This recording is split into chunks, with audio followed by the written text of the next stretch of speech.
Hi friends, mutton எடுத்திங்கன்னா இந்த மாதிரி ஒரு பெப்பர் கிரேவி பண்ணி பாருங்கள். ரொம்ப சூப்பராக இருக்கும். வாங்க எப்படி செய்கிறதுன்னு பார்க்கலாம். ஒரு 1/4 கிலோ மட்டன் எடுத்திருக்கேன். அதில் காரத்துக்கு ஏற்ற மாதிரி மிளகு ஜீரகத்தூள் 2 ஸ்பூன் போட்டிருக்கேன். கொஞ்சமாக மஞ்சத்தூள், இந்த மட்டனுக்கு தேவையான இஞ்சி பூண்டு பேஸ்ட்டை போட்டு நல்லா மேரினேட் பண்ணி கொஞ்சம் நேரம் ஊற வச்சிடலாம்.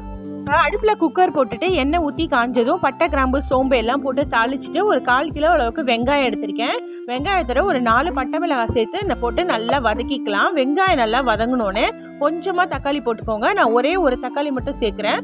தக்காளி போட்டு நல்லா வதங்கினதும் நம்ம மேரினேட் பண்ணி வச்சுருக்க மட்டனை இதில் சேர்த்துக்கலாம். இஞ்சி பூண்டு பேஸ்ட்டு இதில் போட்டனால நம்ம கிரேவியில் போட தேவையில்லை. இதை போட்டுட்டு கொஞ்சம் தேவையான அளவு தண்ணி ஊற்றி குக்கரில் விசில் போட்டு உங்கள் மட்டன் எந்த அளவுக்கு வேகணுமோ அந்த அளவுக்கு விசில் விட்டு எடுத்துக்கோங்க. குக்கர் விசில் அடங்கினோடனே குக்கரை ஓப்பன் பண்ணிவிட்டு மறுபடியும் நம்ம அடுப்பில் போட்டு நல்லா ஓரளவுக்கு நல்ல கிரேவியாக வர அளவுக்கு சுண்டை வச்சு எடுத்திங்கன்னா நம்மளோட சூப்பரான பெப்பர் கிரேவி ரெடி ஆகிடுச்சு. வீடியோ பிடிச்சா லைக் பண்ணுங்கள், சேனலை சப்ஸ்கிரைப் பண்ணுங்கள். தேங்க்ஸ் ஃபார் வாட்சிங்.